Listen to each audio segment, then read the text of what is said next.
Viksit Bharat login అవడం ఎలాగా చూద్దాం ఒకసారి. So Google Chrome or Mozilla Firefox బ్రౌజర్లోకి వెళ్ళి వికసిత్ భారత్ 2047 అని సెర్చ్ చేయగానే మనకి ఇలా హిందీలో అలాగే ఇంగ్లీష్లో వస్తాయి mygov.in sites. So innovative India .mygov.in. So Hindi or ఇంగ్లీష్లో మనం ఇంగ్లీష్ సెలెక్ట్ చేసుకుంటాం.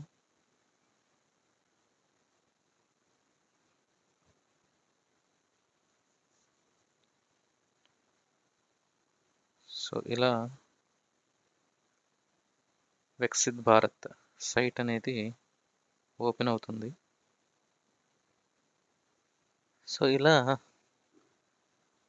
Login to your my government account అని చెప్పేసి వస్తుంది. అందులో ఫస్ట్ బాక్స్లో ఈమెయిల్ బై మొబైల్ బ్రాకెట్స్లో లాగిన్ విత్ ఓటీపీ అని or email mobile password login with password అని 2 ఆప్షన్స్ ఉంటాయి. ఇవి ఎవరికి అంటే మై గవర్నమెంట్ అకౌంట్ ఉన్న వాళ్ళకి. సో మనకి మై గవర్నమెంట్ అకౌంట్ లేదు కాబట్టి మనం క్రిందకు వచ్చేస్తే ఫేస్బుక్, గూగుల్, ఎక్స్ అంటే పాత ట్విట్టర్, లింక్డ్ఇన్ ఈ అకౌంట్స్ ద్వారా కూడా మనం లాగిన్ అవ్వచ్చు. సో మనకి అందరికీ కూడా జీమెయిల్ అకౌంట్ అనేది ఉంటుంది కాబట్టి స్మార్ట్ ఫోన్ వాడే వాళ్ళందరికీ కూడా. సో మనం గూగుల్ సెలెక్ట్ చేసుకుందాం. So Facebook first box, second box Google ఉంటుంది. Will select Google.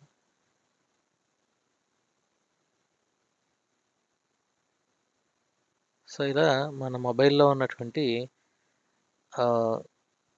Gmail accounts వస్తాయి. వాటిలో నా అకౌంట్ నేను సెలెక్ట్ చేసుకున్నాను. కొంతమందికి ఏంటంటే ఒక అకౌంట్ చూపించేసి పక్కన సైన్డ్ అవుట్ అని చూపిస్తుంది. వాళ్ళకేమో పాస్వర్డ్, లాగిన్ ఇవన్నీ లాగిన్ విత్ పాస్వర్డ్ అని చెప్పేసి వస్తూ ఉంటుంది. అంటే చైతు 177 నా ఈమెయిల్ ఐడి అయితే పక్కన సైన్డ్ అవుట్ అని చెప్పేసి ఉంటే మనం అక్కడ పాస్వర్డ్ ఎంటర్ చేయాల్సి ఉంటుంది. అంటే మీరు ఏ జీమెయిల్ అయితే వాడుతున్నారో ఆ జీమెయిల్ తోటి విత్ పాస్వర్డ్ లాగిన్ అవ్వాల్సి ఉంటుంది.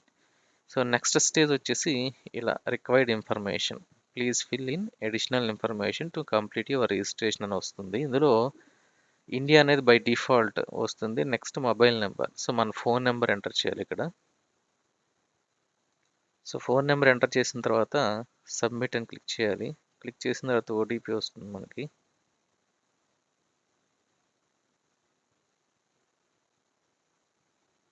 సో ఓటీపీ స్క్రీన్ ఇలా ఉంటుంది. Required information please fill in additional information to complete your registration అని కింద please enter OTP for registration అని ఒక చిన్న బాక్స్ వస్తుంది. ఇందులో మనకి వచ్చినటువంటి ఓటీపీని ఎంటర్ చేయాల్సి ఉంటుంది.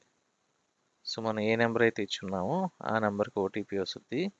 అండ్ వచ్చినటువంటి ఓటీపీని ఇక్కడ ఎంటర్ చేయాల్సి ఉంటుంది. So let's C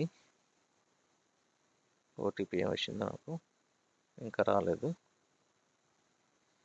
so in case ఇలా ఒక్కొక్కసారి ఏమవుతుందంటే ఓటీపీ కొంచెం లేట్గా వస్తుంది. పక్కన క్యాన్సిల్ అంటే సబ్మిట్ లేటర్ క్యాన్సిల్ అని చెప్పేసి ఉన్నాయి కదా, దాని పక్కనే రీసెండ్ అన్న ఆప్షన్ కూడా వస్తుంది. సో ఇన్ కేస్ మనకి ఓటీపీ రాకపోతే మనం రీసెండ్ అని చెప్పేసి క్లిక్ చేయాల్సి ఉంటుంది. సో క్లిక్ చేస్తే ఒక్కొక్కసారి ఎర్రర్ అని కూడా వస్తూ ఉంటుంది. But we need to try again. మనం ఇంకొకసారి ట్రై చేయాల్సి ఉంటుంది. సో ఇప్పుడు నాకు ఓటీపీ రాలేదు కాబట్టి పక్కన రీసెండ్ ఓటీపీ అనే ఆప్షన్ వచ్చింది. సో నేను రీసెండ్ ఓటీపీ అని క్లిక్ చేశాను. ప్లీజ్ వెయిట్ అని వచ్చింది. So I'm waiting for the OTP.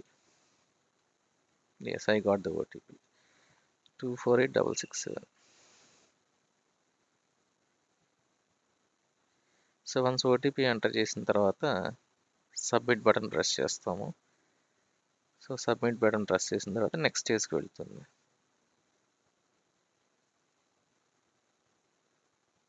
Page is not working. So ఇలాంటిది వచ్చినప్పుడు వెంటనే మనం పేజ్ని రిఫ్రెష్ చేస్తాము. కంటిన్యూ అని చెప్పేసి అడుగుతుంది. సో కంటిన్యూ అని క్లిక్ చేశాను. Let us see what will happen. Again page is not working అని వచ్చింది.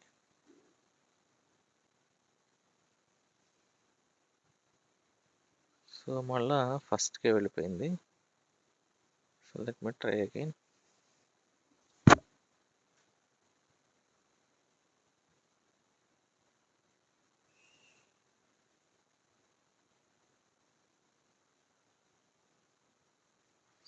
So I got in to my account. So నా అకౌంట్ క్రియేట్ అయిపోయింది.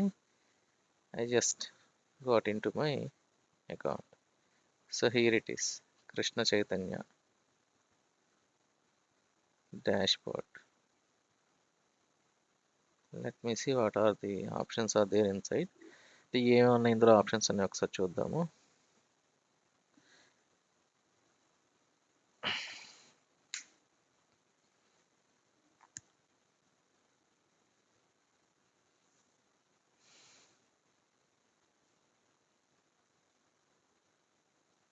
సో ఇది రైట్ సైడ్ టాప్లో ఉంది. లాంగ్వేజ్ సెలెక్ట్ చేసుకునేది ఇంగ్లీషా హిందీ అని. సో మనం ఇంగ్లీష్ కంఫర్టబుల్ కాబట్టి ఇంగ్లీష్ పెట్టుకుందాం. సో మై గవర్నమెంట్లో మనం చేయాల్సింది వికసిత్ భారత్.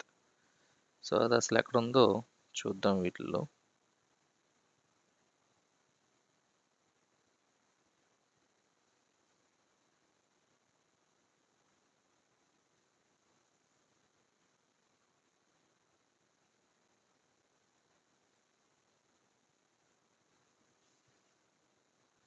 సో మన అకౌంట్లోకి లాగిన్ అయిన తర్వాత మై గవ్ అనేటువంటి దాంట్లో మనకి డిఫరెంట్ ట్యాబ్స్ ఉంటాయి. ఇందులో ఇన్నోవేట్ ఇండియా అన్న దాన్ని క్లిక్ చేయాలి. సో క్లిక్ చేస్తే ఇలా Mann Ki Baat latest initiatives so ఇలా వస్తాయి. వీటిలో మనం సెలెక్ట్ చేసుకోవాల్సింది ideas for the vision Viksit Bharat 2027. Ideas for the vision Viksit Bharat @2047 participate అని ఉంటుంది. దాని మీద క్లిక్ చేయండి. సో క్లిక్ చేస్తే share your ideas for Viksit Bharat,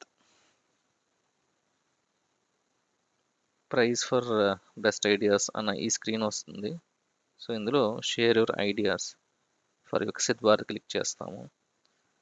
click చేసిన తర్వాత నెక్స్ట్ పేజ్కి మనం వెళ్తాం. అందులో 5 క్వశ్చన్స్ ఉంటాయి. అసలు ఏ క్వశ్చన్స్ ఉన్నాయి, వాటికి ఆన్సర్స్ ఏంటి, వాటి ఆన్సర్స్ గురించి మనం అంటే ఎలా రాయాలి ఏంటి అన్నది తెలుసుకునే ముందు ఇక్కడ పర్సనల్ డీటెయిల్స్ అడుగుతుంది. సో అందులో పార్టిసిపేట్ యాజ్ స్టూడెంటా నాన్ స్టూడెంటా అని 2 ఆప్షన్స్ ఉంటాయి. సో మీరు అందరూ స్టూడెంట్స్ కాబట్టి మీరు స్టూడెంట్ సెలెక్ట్ చేసుకుంటారు. సో నేను స్టూడెంట్ కాదు కాబట్టి నాన్ స్టూడెంట్ సెలెక్ట్ చేసుకున్నాను. బట్ మీరైతే స్టూడెంట్ సెలెక్ట్ చేసుకుంటారు. ఆక్యుపేషన్ అయితే ఒకవేళ స్టూడెంట్ సెలెక్ట్ చేసుకుంటే వస్తో చూద్దాం. ఆక్యుపేషన్ అయితే అండర్ గ్రాడ్యుయేట్ స్టూడెంటా, గ్రాడ్యుయేటా, పోస్ట్ గ్రాడ్యుయేటా, అదర్స్ అని అడుగుతుంది.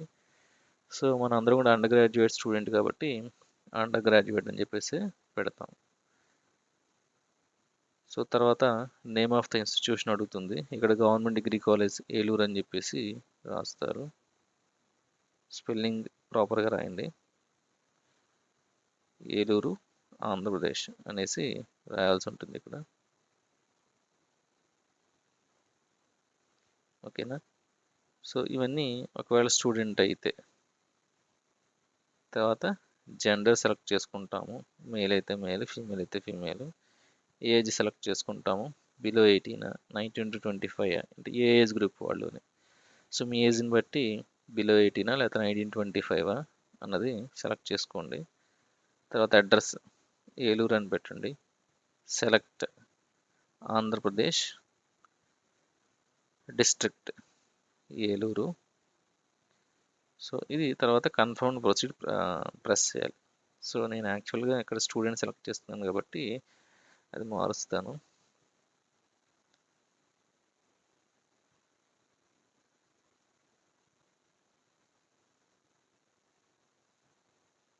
So confirm and proceed click చేస్తాను. ఏమవుతుందో చూద్దాం.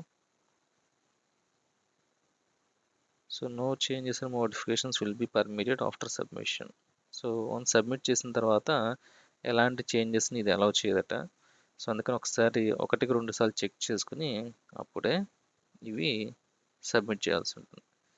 సో ఓకే అని క్లిక్ చేసిన తర్వాత షేర్ యువర్ ఐడియాస్ అని ఈ పేజ్ వచ్చింది. ఇందులో మనకి 5 క్వశ్చన్స్ ఉన్నాయి, రైట్. అండ్ క్రిందేమో వాయిస్ అప్లోడ్ అని చెప్పేసి ఉంది. సో ఇందులో మనం ఏ ఏ వాయిస్ అంటే ఏ ఏ లాంగ్వేజ్లో వాయిస్ని రికార్డ్ చేయొచ్చు అన్నది కూడా ఉంది. చూద్దాం ఒకసారి. English, Hindi, Assamese, Bengali, Gujarati, Kannada, Malayalam, Marathi, Odia, Punjabi, Tamil and Telugu. మన తెలుగులో కూడా కావాలంటే రికార్డ్ చేయొచ్చు. బట్ ఏది రికార్డ్ చేయాలంటే ఇక్కడ ఉన్నటువంటి 5 క్వశ్చన్స్ సంబంధించి. సో ఒకటి, మనకి ఇంట్రెస్ట్ ఉంటే ఈ 5 క్వశ్చన్లు ఆన్సర్ చేయొచ్చు, లేదంటే మనకు కావాల్సిన క్వశ్చన్ మాత్రమే ఆన్సర్ చేయొచ్చు. For example, empowered Indians, education, health, sports, Nari Shakti, caring society, culture అన్న క్వశ్చన్కి మనం ఆన్సర్ చేయాలనుకుంటే దాన్ని ఇలా క్లిక్ చేస్తాం. చేసినప్పుడు ఇలా 2 బాక్సులు వస్తాయి. సో మొదటి బాక్స్ ఏంటంటే, how should A Viksit Bharat look like in 2047 in different aspects. అంటే 2047 నాటికి, అంటే స్వాతంత్రం వచ్చిన తర్వాత 100 సంవత్సరాల నాటికి మనం ఏదైతే క్వశ్చన్ సెలెక్ట్ చేసుకున్నో దానికి సంబంధించి 2047 నాటికి ఇండియా ఈ రంగాల్లో ఎలా ఉండాలని మీరు అనుకుంటున్నారు. సో మనం ఫస్ట్ క్వశ్చన్ మాట్లాడుకుంటున్నాం కాబట్టి education, health, sports, Nari Shakti, caring society, culture ఈ విషయాల్లో 2047 నాటికి ఇండియా ఎలా ఉండాలి అని చెప్పేసి మనం అనుకుంటున్నాము అన్నది ఫస్ట్ బాక్స్లో రాస్తాం. సో దీనికి లిమిట్ వచ్చేసి మ్యాక్సిమం క్యారెక్టర్స్ 2000, లెటర్స్ అయితేనేమో 2000, వర్డ్స్ అయితే 500 మాత్రమే లిమిట్ ఉంటుంది. సో దీన్ని ఇందులోనే ముందుగానే రాసేయకుండా జస్ట్ ఈ క్వశ్చన్స్ చూసుకుని పేపర్ మీద జస్ట్ కొన్ని ఐడియాస్ని పెట్టుకుని, సో మీలో మీరే కొంచెం డిస్కస్ చేసుకుని, లేదా కొంచెం ఫ్రెండ్స్ తోటి మీ ఐడియాస్ని షేర్ చేసి వాళ్ళ సజెషన్స్ తీసుకుని, సో అలా కొంత డిస్కషన్ జరిగిన తర్వాత ఒక్కొక్క రంగంలో ఇండియా 2047 నాటికి ఎలా ఉండాలి అని మీరు అనుకుంటున్నారన్న మీ ఐడియాని ఇక్కడ రాయాలి. 500 వర్డ్స్ మించకుండా, అలాగే 2000 లెటర్స్ మించకుండా. సో నెక్స్ట్ బాక్స్ ఏంటంటే, మీరు ఎలా అయితే భారత్ 2047 నాటికి ఈ రంగాల్లో, అంటే మీరు ఎంచుకున్న ప్రశ్నకు సంబంధించి ఇండియా ఉండాలనుకుంటున్నారు 2047 నాటికి, సో అది మనం గోల్ అనుకుంటే ఆ గోల్ని రీచ్ అవ్వాలంటే ఏం చేయాలి అన్నది సెకండ్ బాక్స్. సో ఎడ్యుకేషన్ రంగంలో మీరు ఇండియా ఇలా ఉండాలి 2047 నాటికి అని మీరు చెప్పారనుకుందాం, అదేమవుతుంది, గోల్ అవుతుంది. ఇది మనం ఫస్ట్ బాక్స్లో మాట్లాడతాం. సెకండ్ బాక్స్లో ఏం చెప్తాము, సో ఆ స్టేజ్ని రీచ్ అవ్వాలంటే మనం ఈ పాయింట్ ఆఫ్ టైం నుంచి ఏ స్టెప్స్ తీసుకోవాలి. సో అలా ప్రతి దాని గురించి ఇక్కడ మనం గోల్స్ని రాస్తాం. అంటే 2047 నాటికి how India should be in education, how India should be in health, how India should be in sports, Nari Shakti, women empowerment, caring society, culture. So ఇలా వాటిలో 2047 నాటికి టార్గెట్ అంటే ఇలా ఉండాలి అనుకుంటున్నాం అని చెప్పేసి మనం డిఫైన్ చేస్తాం ఫస్ట్. సో దాన్ని సపోర్ట్ చేస్తూ ఆ డిఫైన్డ్ టార్గెట్ని రీచ్ అవ్వాలంటే what we should do from this point of time అన్నది ఈ సెకండ్ బాక్స్లో రాయాలి. అలా మనం రాయగలిగితే ప్రతి క్వశ్చన్కి కూడా, అంటే ఇక్కడ ఉన్నటువంటి 5 క్వశ్చన్స్కి ఆన్సర్ చేయొచ్చు. లేదు అంటే ప్రతి క్వశ్చన్కి మీ ఆన్సర్ని, ఈ 2 బాక్సులకు సంబంధించిన ఆన్సర్స్ని రికార్డ్ చేసి ఇక్కడ చూస్ ఫైల్ ఉంది కదా అక్కడ అప్లోడ్ చేయొచ్చు. Right. And next save to proceed అని చెప్పేసి ఆప్షన్ ఉంటుంది. సో 5 క్వశ్చన్స్లో ఫస్ట్ క్వశ్చన్ మాట్లాడుతున్నాం. సెకండ్ క్వశ్చన్ ఏంటి, థ్రైవింగ్ అండ్ సస్టైనబుల్ ఎకానమీ. ఇందులో agriculture, industry, services, infrastructure, energy, green economy, cities, ఇలా ప్రతి అంటే ఎకానమీకి సంబంధించిన ప్రతి ఎలిమెంట్ని కూడా ఇందులో డిస్కస్ చేయడం జరిగింది. సేమ్ ఇందులో కూడా 2 బాక్సెస్ ఉంటాయి, ప్రతి క్వశ్చన్ కూడా 2 బాక్సెస్ ఉంటాయి. ఫస్ట్ బాక్స్ ఏంటి, ఈ ప్రశ్నకు సంబంధించిన రంగాల్లో ఇండియా 2047 నాటికి ఎలా ఉండాలి అని మీరు అనుకుంటున్నారు, గోల్. సో సెకండ్ బాక్స్ ఏంటిది, ఆ గోల్ని రీచ్ అవ్వాలంటే ఈ పాయింట్ ఆఫ్ టైం నుంచి being Indians what we need to do, మనం భారతీయులుగా ఏం చేయాల్సి ఉంటుంది అన్నది సెకండ్ బాక్స్. అలాగే థర్డ్ క్వశ్చన్ వచ్చేసి ఇన్నోవేషన్, సైన్స్ అండ్ టెక్నాలజీ. ఇందులో research and development, digital startups, so వీటన్నిటి గురించి 2047 నాటికి భారతదేశం ఈ రంగాల్లో ఎలా ఉండాలని మీరు అనుకుంటున్నారు, అండ్ ఆ గోల్ని రీచ్ అవ్వాలంటే ఈ పాయింట్ ఆఫ్ టైం నుంచి మనం ఏం చేయాలి అన్నది సెకండ్ బాక్స్లో. అలాగే గుడ్ గవర్నెన్స్ అండ్ సెక్యూరిటీ, దీనికి సంబంధించి మన ఐడియాస్ ఏంటి, 2047 నాటికి గుడ్ గవర్నెన్స్ అనేది ఎలా ఉండాలి అని మనం అనుకుంటున్నాము, అండ్ అది మనం రీచ్ అవ్వాలంటే ఈ పాయింట్ ఆఫ్ టైం నుంచి మనం ఎలాంటి చర్యల్ని తీసుకుని దాన్ని రీచ్ అవ్వగలుగుతాం. సో ఫిఫ్త్ వన్ వచ్చేసి ఇండియా ఇన్ ద వరల్డ్. ప్రపంచంలో ఇండియా ఎలా ఉండాలి అనుకుంటున్నారు, ఏ స్థానంలో ఏ స్థాయిలో ఉండాలి అనుకుంటున్నారు. ప్రస్తుతానికి 5th largest economy. by 2047. So you may have a goal that India should be the richest country as far as economy is concerned. So అంటే ఫస్ట్ ప్లేస్ రీచ్ అవ్వాలని చెప్పేసి గోల్ పెట్టుకున్నాం అని చెప్పేసి అనుకున్నాం ఇది ఎకానమీలో. అలాగే మిగిలిన అన్ని రంగాల్లో సైన్స్ అండ్ టెక్నాలజీలో అయి ఉండొచ్చు, లేదా డిఫరెంట్ ఫీల్డ్స్ ఆఫ్ ఎకానమీ అయి ఉండొచ్చు, కల్చర్ అయి ఉండొచ్చు. సో ఇలా అన్ని రంగాల్లో కూడా ఇండియా వరల్డ్లో 2047 నాటికి ఎలా ఉండాలి అని మీరు అనుకుంటున్నారు, అండ్ అలా ఉండాలి అంటే మనం ఏం చేయాలి ఈ పాయింట్ ఆఫ్ వ్యూ నుంచి. సో ఈ ఐడియాస్ అన్నీ కూడా ఇలా ఎంటర్ చేసిన తర్వాత మనం సేవ్ టు ప్రొసీడ్ అని క్లిక్ చేయాలి. ఇక్కడ నేను ఆన్సర్ చేయలేదు కాబట్టి సేవ్ టు ప్రొసీడ్ క్లిక్ చేయలేదు. మనం సేవ్ టు ప్రొసీడ్ క్లిక్ చేసిన తర్వాత నెక్స్ట్ ఏమవుతుందంటే మీరు ఏ ఈమెయిల్ అయితే ఇచ్చున్నారో ఆ ఈమెయిల్ ఐడికి మీకు ఒక సర్టిఫికేట్ వస్తుంది, ఏమని మీరు సక్సెస్ఫుల్గా ఇందులో పార్టిసిపేట్ చేశారని చెప్పేసి చెప్తారు. సో ఐ హోప్ మీ అందరికి అర్థమైంది అనుకుంటున్నాను. సో ఇన్ కేస్ అర్థం కాకపోతే మరలా ఇంకొకసారి వీడియో చూడండి, అప్పటికి అర్థం కాకపోతే మనం పర్సనల్గా మీట్ అవ్వచ్చు. సో మొత్తం 5 క్వశ్చన్స్ వచ్చేసి ఇవి. సో ఏంటవి? First, empowered Indians, education, health, sports, Nari Shakti, caring, society and culture. First question అది. సో ఎంపవర్డ్ ఇండియన్స్కి సంబంధించి గోల్ ఏంటి, ఆ గోల్ని రీచ్ అవ్వాలంటే ఏం చేయాలి. అలాగే థ్రైవింగ్ అండ్ సస్టైనబుల్ ఎకానమీ, దీనికి సంబంధించి గోల్ ఏంటి, దాన్ని రీచ్ అవ్వాలంటే ఏం చేయాలి. ఇన్నోవేషన్, సైన్స్ అండ్ టెక్నాలజీ, దీనికి సంబంధించి గోల్ ఏంటి by 2047 and what we need to do from this point of time. Like good governance and society, fourth question. Security, good governance and security, ఈ రంగాల్లో how you are looking for India in 2047 అనేది first బాక్స్లో, and second బాక్స్లో what you are suppose to do to achieve that goal by 2047 అన్నది second box రాస్తాం. అలాగే same India in the world కూడా same ఇదే pattern. I hope you all understood the topic. Thank you.